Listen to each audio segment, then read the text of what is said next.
Good evening and welcome to Have I Got News For You, where this week's loser is presenting it.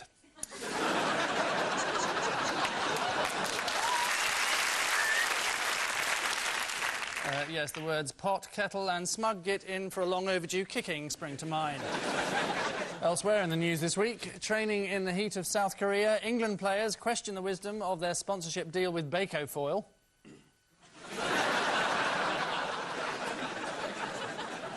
As the boom in cut-price flights continues, one operator shows off its cheapest seat yet. And in Kettering, there are signs that a batch of talcum powder may have been contaminated with concrete mix.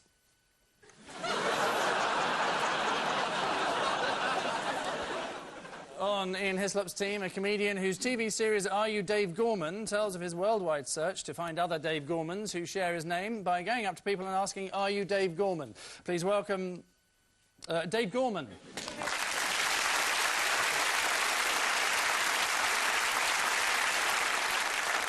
And with Paul Merton tonight, a former Member of Parliament whose early ambition was to work in a reptile house, so ambition achieved tonight then, Ken Livingstone.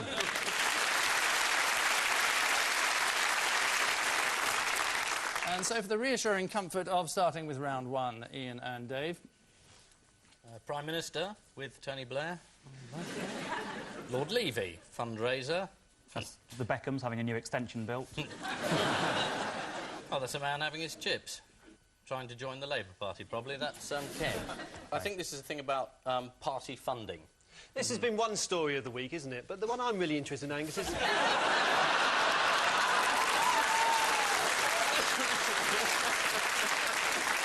Now, you and this prostitute, how did you manage to get off paying her? She didn't tell me that she's a prostitute. She didn't tell you? No. But you must have paid her for the article. I mean, I don't want to dwell on this, but...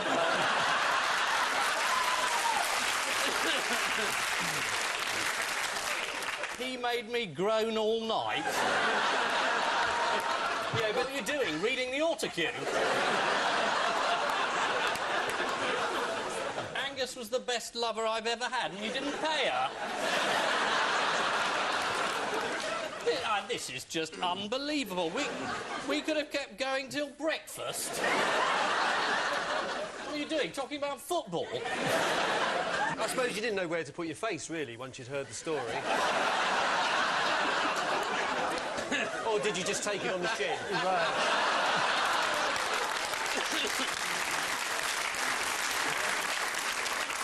There was an awful lot of detail, wasn't there? Yes, yes. Remind me about some of it. There is, by the way, no need to adjust your set. My face is this red. He always found the time to talk, even when he was in the studio filming his show. Want to make any calls? I think that's the most libelous bit of the lot, I think. Yeah. Oh, hang on. That's him. I wondered if she was wired. Didn't she was wired? I don't think she was the only one that was wired. Is there an agency called Slappers Are Us? You just sort of I think there's ring quite them a few, up. yeah. Is that it, or do you want to... Because obviously there was another question that I was There's a asking world about. war breaking out in India. So the ethics committee that you were talking about, who's on it? That was Lord Levy. Right. And Margaret Jay used to run the House of Lords, and they're going to check that all donations are above board to the Labour Party. Right. Are you convinced that this will clean up the Labour Party, then, this committee? No. You did describe yourself as a model of new Labour conformity. Really? Oh, what was I on at the time? Angus can sort you out.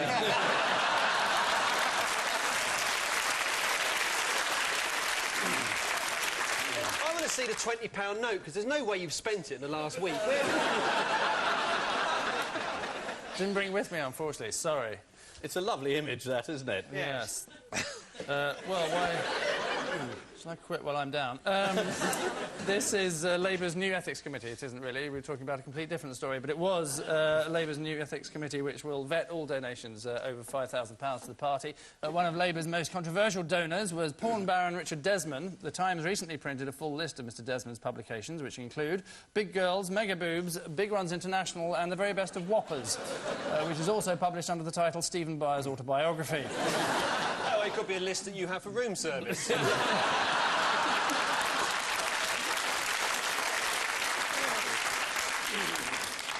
Paul and Ken, what's up? Oh, this is the magician David Blaine.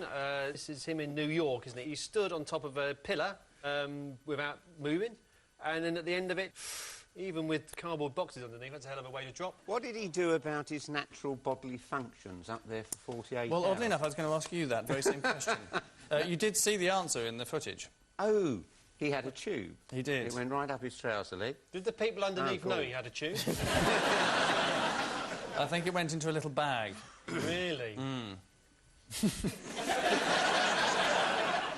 He did it in emulation of St Simon Stylites, didn't he? One of the early church fathers who stood on a pillar for years. You'd have terrible cramp, wouldn't you? Yeah, he used to do it on one leg for bits of it. Have you ever done it on one leg for bits? No. And what's his next trick? You should know about this, Ken. He's going to eat a newt. How am I supposed to know what he's doing? No, he's going to jump from a helicopter into the Thames. Does he need your permission to do that? I have no powers at all. I mean... Yes, it is the daredevil magician David Blaine whose latest stunt was to stand on top of an 80-foot pole for 35 hours. British viewers may remember Blaine's appearance with Eamon Holmes on GMTV, where he stared at him without speaking. Eamon later revealed, "I was worried he'd put a curse on me." He may well have done, as Eamon is still on GMTV.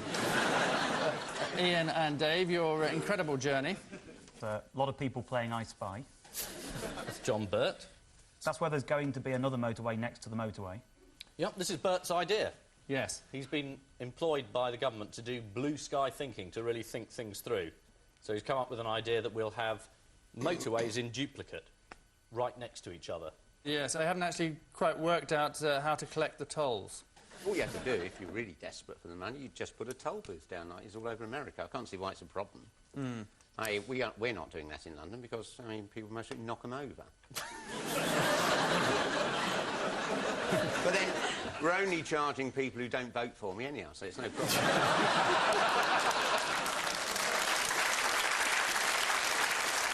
Does this have something to do with your hatred for cars, though? I hate your cars. I'm in a car most days. I mean, jumping out of cabs. So it seems kind of strange that in 1989 you said, I hate cars. If I ever get any powers again, I'd ban the lot. That stuff just gets made up. Right. I never believe what I read in the newspapers, Angus.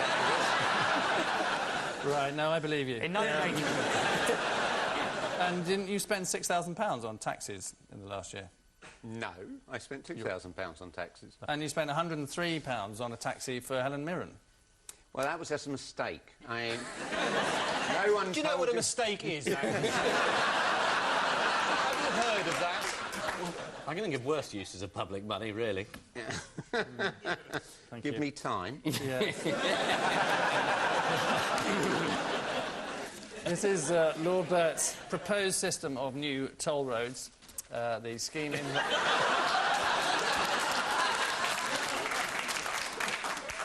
Keep going. All right. The scheme involves drivers being charged a fee for using motorways with... It says here that you played gangster rap on the stereo. Really? What's gangster rap? How does no that go? idea. Ian, what's gangster rap? Do you know, that was one of the few terms in the article I didn't understand.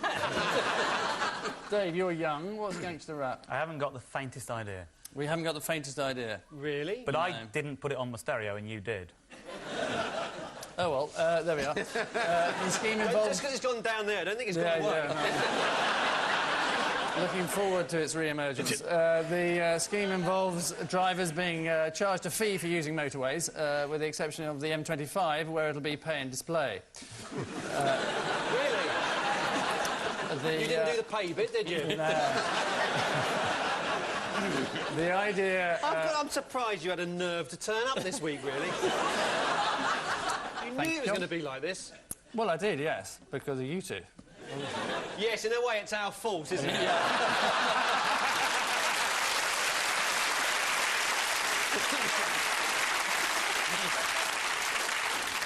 I certainly felt to blame personally, didn't you? Yes. Sorry. Thank goodness I took a line of coke before I came on.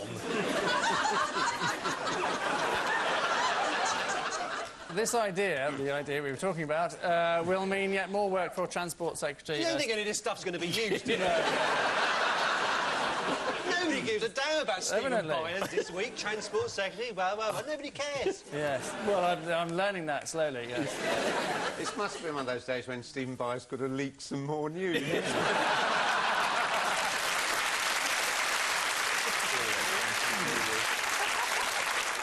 We'll most probably wake up next week and find he's sold something else off. Yes. And finally in this round, Paul and Ken, your total fabrication. This is terrible, really. These chickens that were bred without feathers, so it's like your Sunday dinner walking around. I mean... they bred them so that in the tropics you can keep them. Yeah. And they don't get too hot. Really? Is that horrible? Yeah, it's totally unconvincing, isn't it? And who's done now this? teaching the chickens to eat sage and onion. So what are some of the disadvantages of these birds that you saw pictures of? They sing out of tune. I should imagine they feel absolutely disgusting. Yeah. Yeah. They're completely shamefaced. Yes. They get sunburn is actually the answer I was looking for. Yeah, they turn red, yeah. Yeah. Not dissimilar. They're not hardy enough to survive an English winter is the other drawback. Neither would any of us running around naked all Well, exactly. the time. I mean, you only have to look at a freezer in a supermarket. They're dead as mutton in there. I mean... clearly the cold doesn't agree with them at all. What were some of the other genetic... None of this is going to be used. I don't know, what are the other things that just move on quickly. Genetically modified animals this week. A giraffe with no neck, a horse that can Yes. speak, and a mouse that plays a mouth organ. Yeah. Move on. Next. Chickens with no clothes. Move on. Nuclear war's threatened this week. Yes, you read about that then? I couldn't find it in the papers. Why does that not surprise me? This is the development of the world's first featherless chicken. Yeah, we just said all that. Yeah. According to the Daily Mail, on Tuesday, scientists have also developed a piglet with a fluorescent snout and organs suitable for human use. Apparently it's working behind the bar at the Queen Vic. So, at the end of that round... We should be safe from you? I believe so. Do you watch EastEnders? Oh, yes, almost. It's terrible at the moment, isn't it? Oh, Ian Beale slept with a prostitute. She's threatening to blackmail him for money.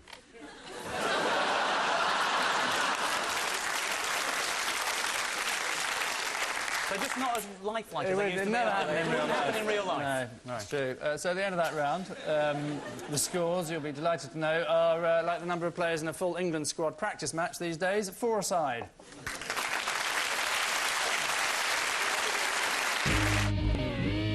In round two, an array of witty and amusing headlines would have been nice, but instead we have to make do with ones like Pooty Poot Putin. Ian and Dave, what's that all about? Well, this is the pet name of Bush for Putin, Yes. which actually I think is just an aid memoir, just Pooty Poot Putin. He's got them for all of them. Blairy, Blairy, Blair. Yes, Blair has got a nickname as well, of course. Do you read Here, about boy. What is it? Lionel. Yes, Lionel. Yeah. And the Mirror showed us how similar the two are. So what have Bush and Putin been up to this week? Haven't they been negotiating a reduction in their nuclear arsenals so that they've only got enough to destroy each other 10 times over? Well, it's a start, isn't it? And who else is helping to reduce the stockpile of nuclear weapons? Well, India and Pakistan, presumably. Yeah, around about now, I think. And haven't you got a new nickname, Ken? Me? According to the papers. You've got a new nickname, haven't you? Yes. I generally haven't seen this. What am I called now? Canopy Ken. Canapé Ken? Seen This was in the Independent. That's not a nickname, that's a question. This is President Bush's visit to Europe and his habit of using nicknames for people. In Berlin on Wednesday, one group of protesters greeted George Bush with a banner saying, "If you can read this, you're not the president." Paul and Ken, your tricky spinner. The shaving grace of Mr. Average. This is one of those stories about how much the average man shaves in the course of a lifetime, and they've come up with some figure. If he didn't shave, his beard would reach from here to Manchester or London or whatever. So it's one of those stories, basically, about what the average man gets up to in his uneventful life. Yes.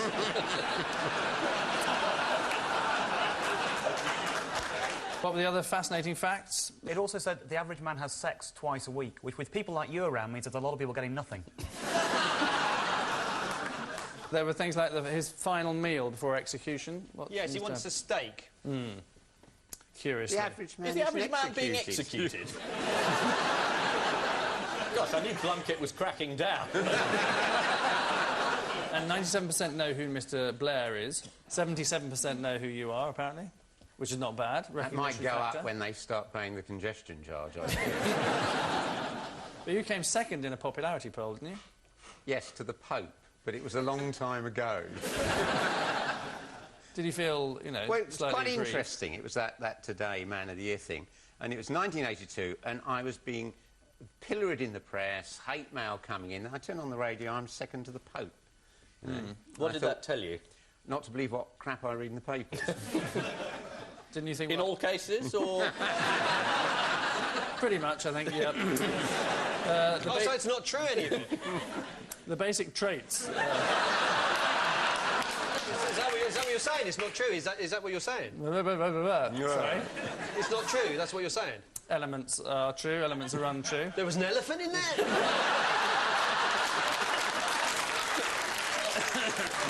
Where'd you get the stamina from? So which bits aren't true, then? The elephants, actually, I was making it up. What were we talking about? Oh, yes. A survey. I was very popular, of was where Mr. you Average. stopped. Oh, that's, thank you, yes. I wanted the question about the Roman transvestite this week. Oh, yes, I don't Did anyone read that? Yeah. It was just under all the stories about Angus, but it was rather good. Remind me. It was this... They found the remains of a Roman transvestite who lived happily in England. He belonged to the cult of this woman called Cybele, and all her followers used to go out into the streets, and if they'd been unfaithful, they would cut off their own testicles as a symbol of repentance. Yes, madam. Well, thank God we live in just- enlightened times. Has anyone got a pair of nail scissors? Yes, this is the profile of the average British man My based God, on we're figures. still on that. I can't Yeah. believe it. Sort of wrapping it up. Based on figures from the Office of National Statistics, apparently the average man uses the toilet 6 times a day and the lino round the base another 10. When it comes to sex, the average man lasts 3 minutes and 1 second, the 1 second presumably being the foreplay. And the average man is Or the most likely... gangster rap.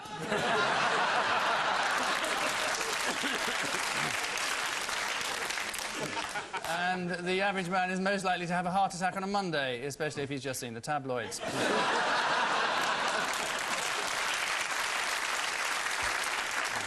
Which mean observations signal the end of that sample, with both teams having difficulty coming to terms with the idea of leading, level as they are on 6.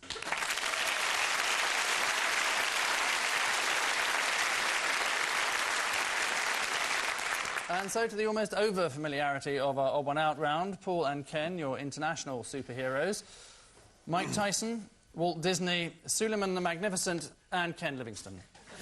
Mike Tyson, what's he famous for? He bit somebody's ear. Walt Disney woke up one morning feeling a little hoarse. Suleiman the Magnificent has been turned into some kind of blender. So I'd say that Ken's the odd one out. Is it invading Jerusalem? What do you mean, Mike Tyson has never invaded Jerusalem? I think I may have to give you this. The answer is that they're all pigeon fanciers. with the exception of Ken here, of course. It's a newt fancy. No, we picked you because you tried to reduce the number of pigeons in Trafalgar Square, didn't you? Oh, yes, you're a pigeon murderer. And then...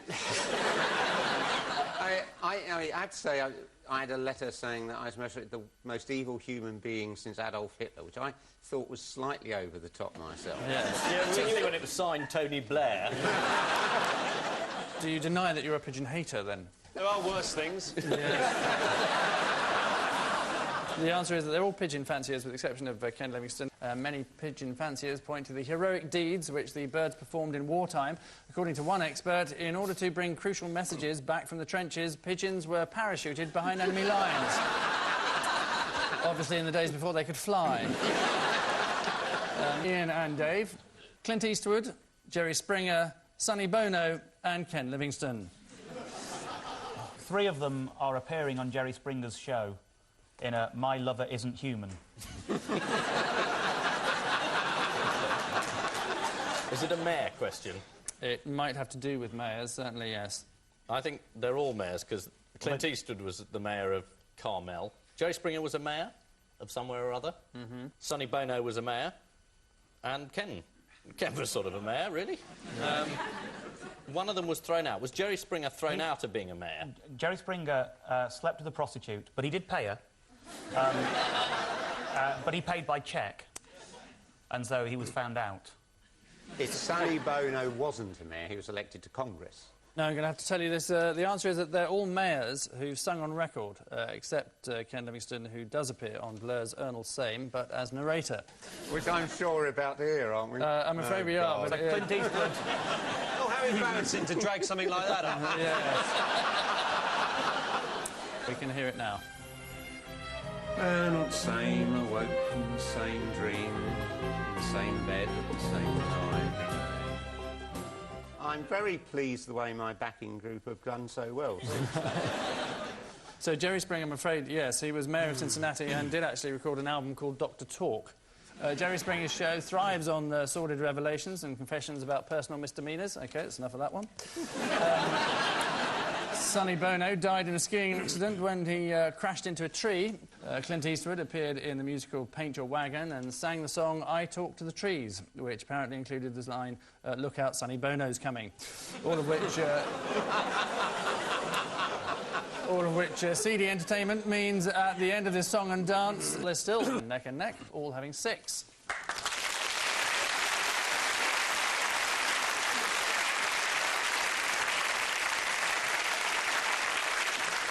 And so to the round we deem our last. Missing words is what it features, thereby giving rise to the expression final missing words round. A stack of headlines wrenched from the dailies, including many less or more from this week's guest publication, the frankly enthralling Newt's Week.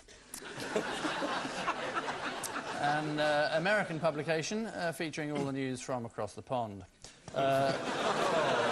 So get down and get with. Young, free, single and what? Ready lies host of Topical News Quiz. Young, free, single and newt. A newt, no. No. Personal ads column in the newt. It's not from Good Newsweek. sense of humour. Yes. His own pond. Depressed. Depressed is nearer. Totally fed up, yes. According to a new study, 2/3 of young people between the ages of 15 and 35 are depressed and unhappy. What a shame. Yes, you'd be upset. Next, what has a Dane caught? Tim Henman. Newts. Newts, newts, newts, newts, newts, newts, newts, newts. It's not actually from Newt's Week. OK. No. It's a foreign story from Germany. Hair newt. Wolfgang Nut. Well, I have to give you one because you said Helmut hair. Newton. Schroeder's hair is the answer. Next, remote chance of what for women? Help yourself.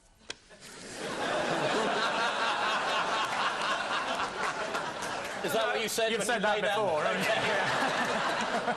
I think it's very bad, really, to have bought the newspapers on. Imagine going to that kind of effort to, you know, I mean, I was as guilty of Ian, really, of sort of bringing on the front cover of the News of the World. I mean, it's really... To go to all that kind of effort is just unbelievable.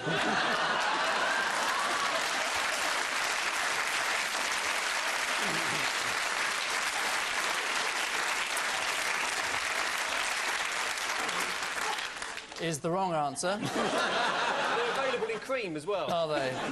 Excellent. Controlling TV viewing is the answer. Oh, is it really? Yes.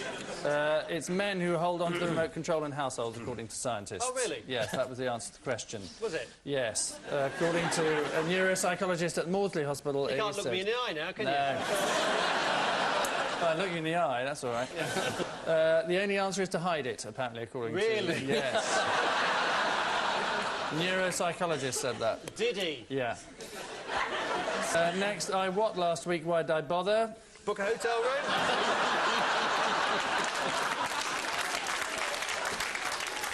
Got me Barclay card dirty?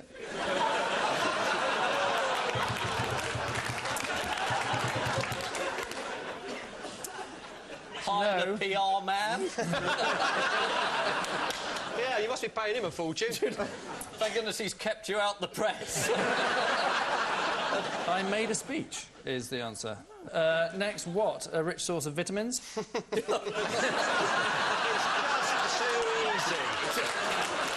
Mealworms. Mealworms, Cricket. Newts. It's not from Newt's Week. Vitamin pills.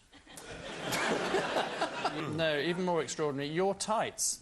This is a new range of health clothes, including tights that feed vitamins into your legs. This is all raw material for you, isn't it? It's true, you add tablets to them.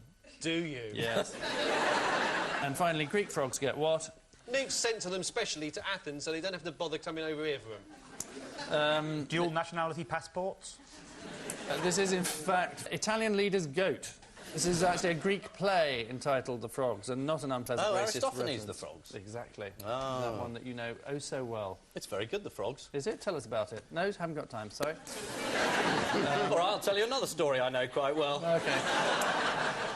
I've got a copy of my T-shirt over there. All of which natural rambling brings an end to tonight's field trip, and the scores are quite simply 7-all.